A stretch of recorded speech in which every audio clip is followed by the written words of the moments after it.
The majority of people believe that being online makes it impossible to avoid data snatchers. However, researchers say that there are ways to cover your digital tracks in both the online and offline world. A new toolkit of privacy protecting techniques aims to teach users how to be invisible online. A new book, Obfuscation, a user's guide for privacy and protest, aims to help users push back, software developers keep their work safe, and ensures agencies do not misuse data.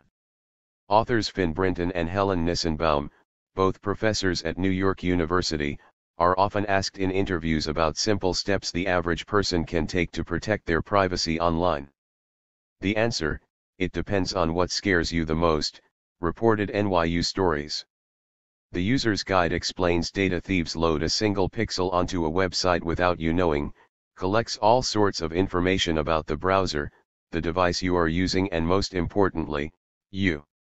With so many data mines waiting for users to step on, opting out seems like the only path to take, but it is also impractical. Brunton and Nissenbaum explain that disconnecting would mean leading the life of an undocumented migrant laborer of the 1920s, with no internet, no phones, no insurance, no assets, riding the rails, being paid off the books for illegal manual work. Brunton suggests using cash instead of E-ZPass, because it announces your location to readers that could be waiting anywhere, not just in toll booths. But he also admitted to using Google Maps, which is a big way to get noticed on digital surveillance radars. Nissenbaum tells friends no thanks when it comes to sharing her location in iOS's Find My Friends app, but explains there isn't an option to block Apple from knowing your whereabouts. Track Me Not, a tool designed by Nissenbaum and colleagues, compiles fake queries to stop search engines from creating a profile on you.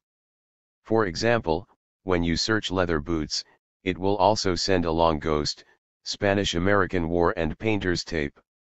These extra words won't affect your search results, but it will confuse the browsers. Another tool, Ad Nauseam, registers a click on all the ads in your ad blocker and stops any attempt to build a profile filled with your preferences based on the ads you click.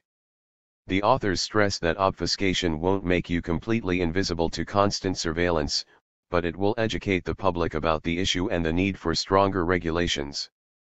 Better regulations, in that organizations cannot use our own data against us.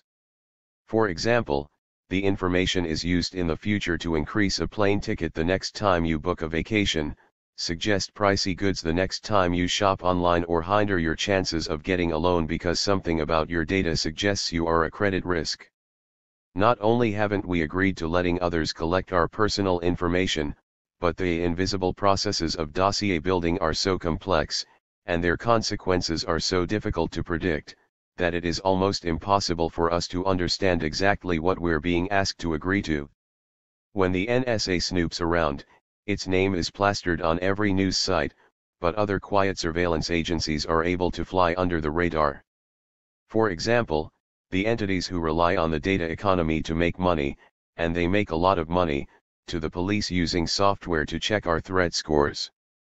Machines don't forget, Brunton says.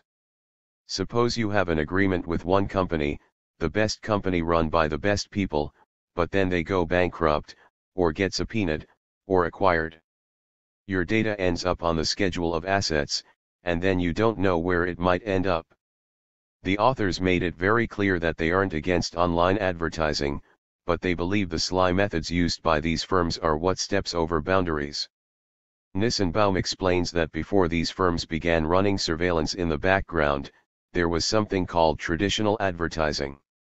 Nike could buy an ad space on, say, the New York Times website, or contextual advertising, where Nike would buy space on Sports Illustrated, Nissenbaum explained.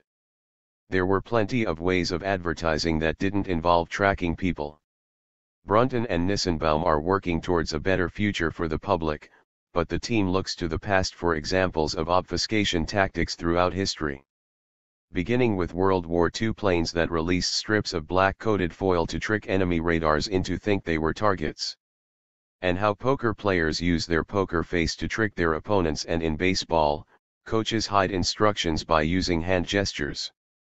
Babel tape was used by classic mobsters, which muffled their conversation if it was being recorded, and allowed them to speak freely even if the FBI was monitoring them. Shoppers share loyalty cards with strangers to stop brick-and-mortar stores from gathering information about their purchases. Even insects are subject to find ways to beat the system, such as the orb-weaving spider that can become a prey for wasps but fights back by building spider decoys around its web. We mean to start a revolution with this book, its authors declare. Although its lexicon of methods can be, and has been, taken up by tyrants, authoritarians, and secret police, our revolution is especially suited for use by the small players, the humble, the stuck, those not in a position to decline or opt out or exert control.